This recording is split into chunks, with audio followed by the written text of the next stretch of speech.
So with this last section, as Daniel said earlier on, we're just gonna continue the discussion a little bit more, then we're going to go into the Q&A. So I know some of you are itching to ask these lovely people some questions, so I'm just going to ask for the panellists. We've only got a little bit more to get through. If we can just try to keep some of the answers a little bit short and sweet. Just a little bit as brief as we can. So before we went for the break, we were talking about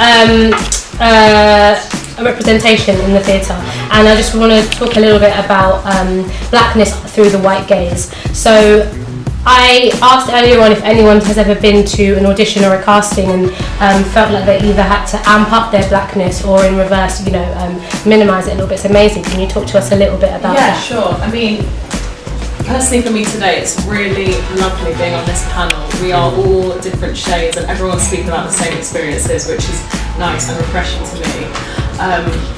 I've definitely been told more than once that I'm not black enough for a job, and at the same time I've been told I'm not white enough. So, and this was like very early on in my career as well. I've just left drama school, and then it's like, identity crisis, because where do I fit? Those are literally the two halves of me, so what am I?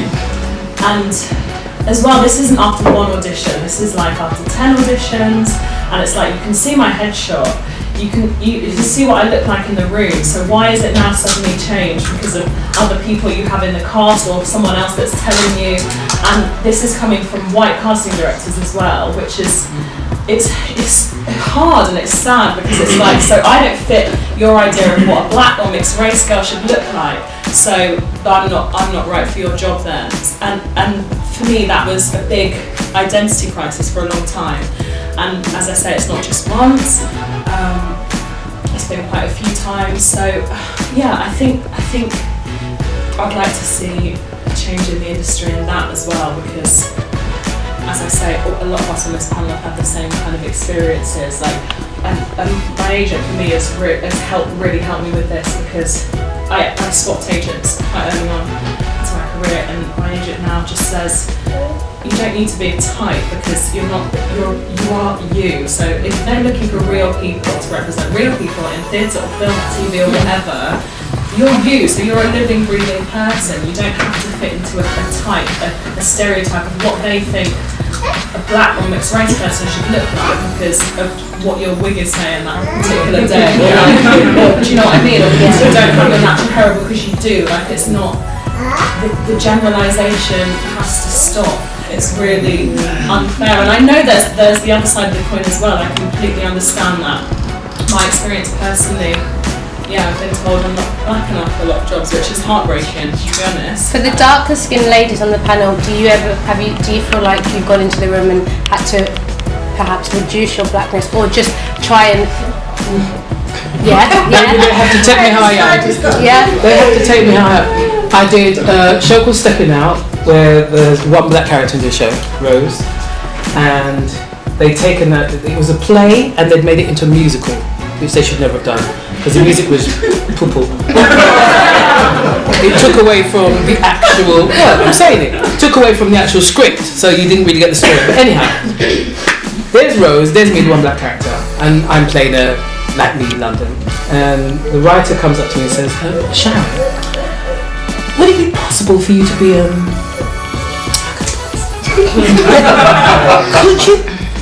would you mind being a bit more black?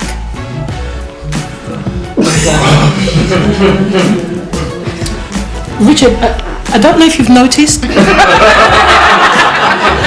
I am black. Yeah, but you see, the black people I know. So what you want is a caricature of a black person. You ain't getting it. You ain't getting it. I ain't giving you that, because no one can see me doing that. I got to walk street. You've mentioned that. What I wanted to ask as well, your opinions on the strong black female narrative, and do you find that to be helpful or harmful? I think by default we're black and we're female and we're strong. It's in our DNA. Yeah. That's just who we are. Yeah, but I feel that, to answer your earlier question, I've never been in a situation as a dark-skinned black woman where I've been asked to be less black. It's always to be more black. Their idea of it. Yeah, so it's always I had an audition recently for The Wizard of Oz to play Glinda. So when I got the breakdown, I was kind of like, really, bitch? I thought, I'm not a Glinda, but okay, let's just go for it anyway. Like, maybe they're going to take it in a different direction. Fine. Went to the audition, did the song. It's a soprano song. Great. Did the song. Then did the scene, and they were like, the guy. Oh, before you start, forget everything you know about The Wizard of Oz. I'm going to take it in a new direction. I was like, okay, cool. Let me just. They asked for it to be my own accent as well. Great. Started doing the scenes, and then he stopped me and he said, oh, can you...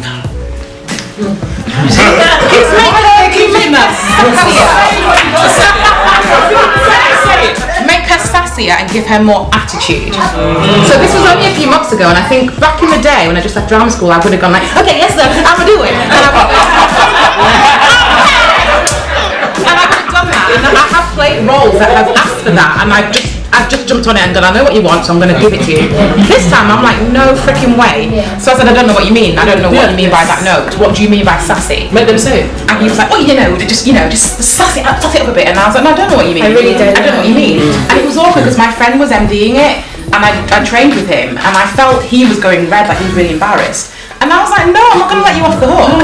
So then I did the scene again, I did it the same as I would and then he was thinking that I can't take direction, but then I was like, you have to explain to me what you actually want, because sass and attitude are not notes. They're not. I can't be directed. And they're also not a part of my culture. Thank you. It's not That's part. yeah. But the character didn't need. I don't understand why Glinda needed to be sassy. Probably they thought I mean, if Glinda is sassy, what else? Where they taking it? Yeah. In the break, I saw this amazing Idris, and I was saying that, like, I was thinking about that question, that when I went up for Kate, I was playing Katerina at the Globe of Taylor and Shrew last year, and when I went up for the role, I had to do that big speech, the big 5-5, speech. And I prepared it, and I went in and I read, and the director said to me when I finished, she said, it was great, I really loved your take on that, and I loved your take on this bit and that bit, etc, etc. And she said, let's do it again, and when we do it again, don't be afraid, can I say, don't be afraid to do it more in your own voice. And I thought, it's really interesting, because I grew up in Bedfordshire, went to private schools my whole life.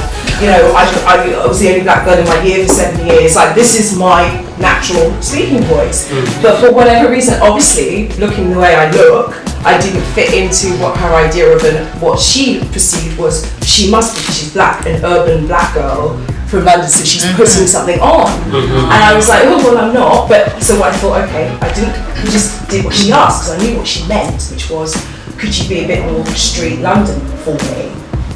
So I did it again, as she'd asked. And when I finished, I said, look, Jackie, I said, I wasn't aware when they sent out the breakdown, it didn't say, could you do it in an accent? So I said to her, and she went, oh, and I said, well, I've just done it in an accent for you. And that's okay, and I'm happy to do an accent if the breakdown said, could you do it in an accent? But it didn't, so I apologised that I did it in my voice, because I didn't realise you wanted an accent. And so that's how I dealt with the problem. And I was saying to Idris Maisey that, and I got the job, obviously.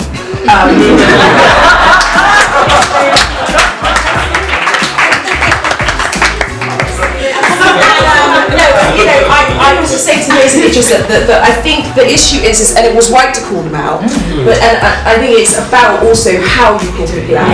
Because, like, if you're a fool and you don't know, and a fool's in the street, you don't beat a fool down. You either walk past the fool and ignore it, or you educate it. And so, in my mind, it was not to. She doesn't know. She's making it an idiot. She's asking me to do something so idiotic right now. But I'm going to allow that and just say, look, I wasn't aware that that's what you needed from me, because not every black person sounds like this. And in the end, I did the show speaking in my own voice, obviously. But I do feel like it's important that we, in the moment, stand up and just say, I don't think you're aware that what you're asking is, because don't always assume that they're deliberately trying to be malicious. I don't know if they are or anyone is. Most people aren't, probably. But I do think in order for us to help them, we have to start standing up and just saying, hey, what you're saying is not quite right, and you might need to be careful about the language that you use and the assumptions that you make of us brown skinned people. Do you know what I mean? Do anyone? But then I tried that. Yeah, Cedric and Brenda both said that you've experienced. I tried that. I had. You know when they say needs must.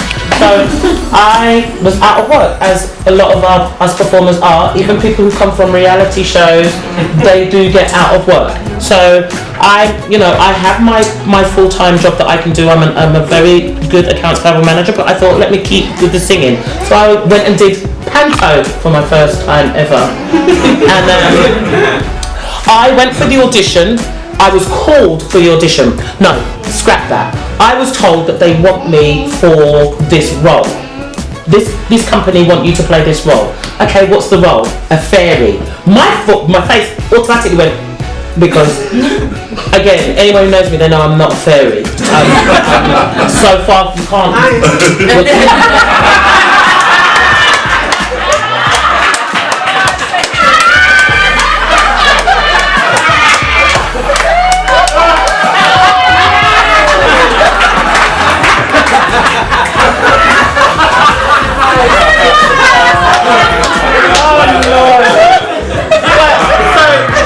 The whole thing was, when I was on the panel initially, before I was officially offered the job, the person on the panel says, Brendan, your voice is so big, it's so soulful, it's so amazing. We've got this song, it's a Whitney Houston song. And I was like, I don't touch Whitney Houston. But okay, it's a Whitney Houston song, we want somebody that's going to deliver it with the right amount of soul. I get it, I understand. I was hired as the fairy. Put into this panto for rehearsal. I was the only black person in this whole panto, which was a bit weird for me because I'd never done panto, and obviously for that I'm like, where's the black people? And then we had the rehearsal period, and I'm reading this script. I don't know why it is that I seem to get these jobs with rhyming slang. I hate rhyming, everything's rhyming. So I had to do this role with rhyming. My first thing that I say is, ladies and gentlemen, boys and girls, that's me, this is me speaking, this is how I speak. So I just thought, as you were saying, you're taking on for yourself. No, the director didn't want me to be so urban. So I was like, I don't understand what you want from me, because I'm not speaking urban. There's nothing I'm saying here right now how I was speaking to them. Ladies and gentlemen, we want a bit more RP. I don't do RP. What is RP? Somebody needs to give me an example. I, unfortunately, because I was already in the job, and this whole thing of you're in the contract, you have to do the contract. I don't want to let down people by saying, oh yeah, she's a expertise and this is it. So I ended up having to play this fairy. Ladies and gentlemen, boys and girls, and I had to do this, and for that reason I will never do panto ever again, because it scarred me for life. Because I had to change to be somebody that I know I definitely wasn't. I don't like being fake, I like to be myself. And any jobs that I've had, I like to be proud enough to say I've got the job of my own merits, of my own personality, of being myself. Yeah. So I would, going forward now, be saying, excuse me, but I tried to stop that, and the word aggressive was used. Yeah. So it's like, I'm not being aggressive, this is just how I talk. If you don't like how I talk, I can't help you there. But this is how I was born, bred, raised. This is how I chat to my children. This is how I chat to my man. This is how I chat to my pastor. When I'm getting on the bus, driver, can you take me to where I'm going? This is how I talk. So, this is the thing, unfortunately we get stereotyped into you've got to sound more urban or less urban, or no, that's too aggressive. What does aggressive look like when you're speaking? Right. It's a black woman with a strong opinion. But for my mind, aggression is, I never swore at anybody. I says, well, I don't actually want to do that because that's not what I'm here for. That was aggressive. I'm sorry, I don't want to do that because that's not what I'm here for. I'm not going to talk like that because that's not me. Yeah. Do you know what I mean? So it does work both ways. My thing, as with several things in my life, there's a dichotomy. I would be totally satisfied, me as a black actor, singer, would be totally satisfied with telling our stories for the rest of my life.